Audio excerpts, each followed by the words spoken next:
I've been with the Detroit Fire Department for 30 years now. I had my 30 years in February 14th. I've been dispatching for 18 years. I was an office assistant when I was working for the training division. And my boss, who was my captain at the time, Cheryl Campbell, she told me about openings for the job here in dispatch. And it was so hard for me to even apply for the job, because there I had my own office. I could close my door and not worry about anybody and just change. I don't do good with change. But I took the test. First time I didn't pass the test, and I was excited, believe it or not, to not pass the test. But as time went on, they were offering the test again. I took the test, passed it, and I got called for the job. Didn't know that this job entailed so much, that we had so much to do with the citizens of Detroit.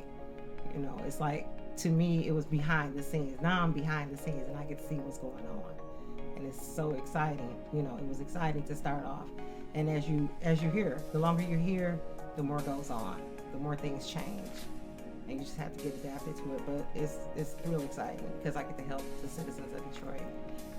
Now holding a title of lieutenant, I have to make sure that the operations day to day are ran perfect, basically, because we are responsible for sending the closest units to the locations where there's anything going on. We have to send the closest units to that location, whether it be EMS units, fire units.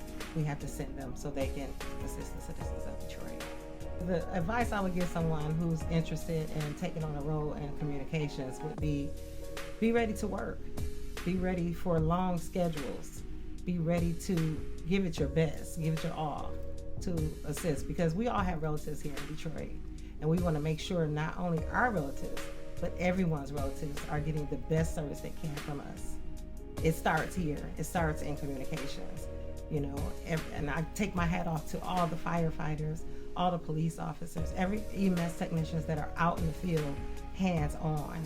But it starts here because we get the runs here, we dispatch the runs out to get everybody going so they can assist everyone in a timely manner.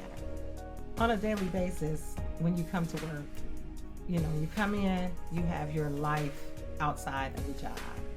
So when you come into work here in communications, you want to kind of like drop that at the door so you can continue on with your day here and focus. Focus is the biggest thing here in communications, because with everything else crowding your mind, sometimes you can't focus. And this is not the place to make big mistakes. We're all human, we're gonna make mistakes, but this is not the place to make big mistakes. We have, there's a stress factor here. You're trying to get the units out in time, you're trying to dispatch the runs out in a timely manner, and you also have to deal with everyone surrounding you, and everyone has different personalities.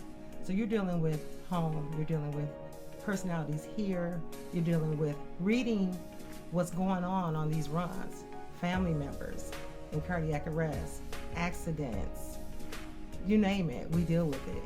And that can add on to your stress. So once you completed your day here, you want to leave it here so you can deal with your family, you can deal with home. As I say, we are all human and we have to deal with so much. And this job entails a lot. You may walk by and see us sitting there and think, oh, they're chill, they're not doing anything. But no, we're constantly working, constantly working. We have a very high run volume on a daily basis. And this is where it all starts. And we're here to assist anyone that needs our help.